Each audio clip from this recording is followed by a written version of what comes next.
Is this film one to go crazy about? Let's find out.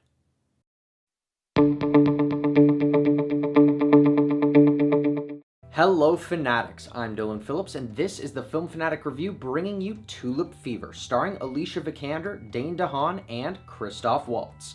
First we'll tell you what the movie is about, then our initial thoughts. Then we'll move on to our spoiler-free likes and dislikes. We'll finish up with some spoiler-heavy thoughts on this film, and our final word. Tulip Fever follows the story of an artist who falls in love with a young married woman he's commissioned to paint a portrait of in 17th century Amsterdam during the Tulip Mania.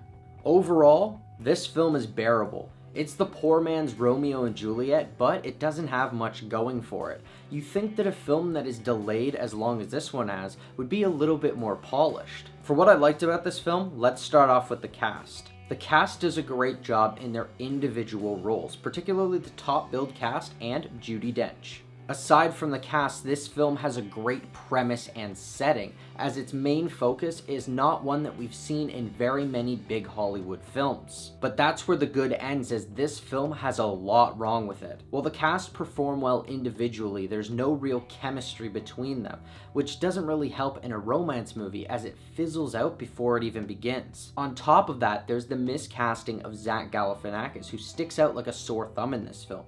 I would have seen someone more like Nick Frost in this role. The characters just aren't very interesting, bringing absolutely nothing to this multi-layered story. The dialogue is bland and awkward, and when paired with the uneven narrative, it creates for some awful pacing that just gets slower and slower until it inevitably halts. Not even the dull cinematography can help spice up this drama. Speaking of spice, this film was marketed as an erotic thriller, but there's nothing neither erotic nor thrilling about it. And that's where I'll end our spoiler-free thoughts on this film. If you want to hear our final word or rating of this film, pause now and click the link in the description, because now it's time for spoilers. First off, by far the best character in this movie is Christoph Waltz's, as he goes through the biggest transformational arc in his quest for his heir. But not even his charisma and emotion can really save this film. I mean, for God's sakes, this film is seen as a thriller, and yet the most tension that you get is Zach Galifianakis' character going to retrieve the tulip bulb, or when Alicia Vikander thinks that she might get caught as Christoph Waltz is walking up the stairs. This film had a great premise and a great unique underworld that it could have expanded into,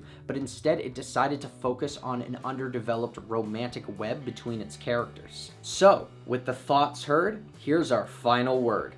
Tulip Fever is a mismarketed period drama that wants to emulate the likes of Shakespeare but doesn't quite make it, thanks to an underdeveloped and unsuspenseful script.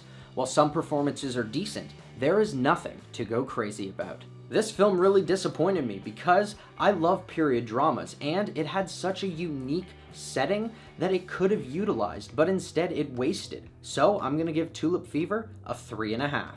Thanks everybody for watching our review. Are you planning on seeing Tulip Fever? Or if you've already seen it, do you have something to add? What did you think of the story? Let us know in the comments below. I'm Dylan Phillips, and this has been the Film Fanatic Review. If you like this video and you want to see more, hit that like button and subscribe to our channel. Check out our latest Fanatic 5 video where we discuss the top Salma Hayek roles. Don't forget to follow us on our social media. And until next time, Fanatics, keep it real.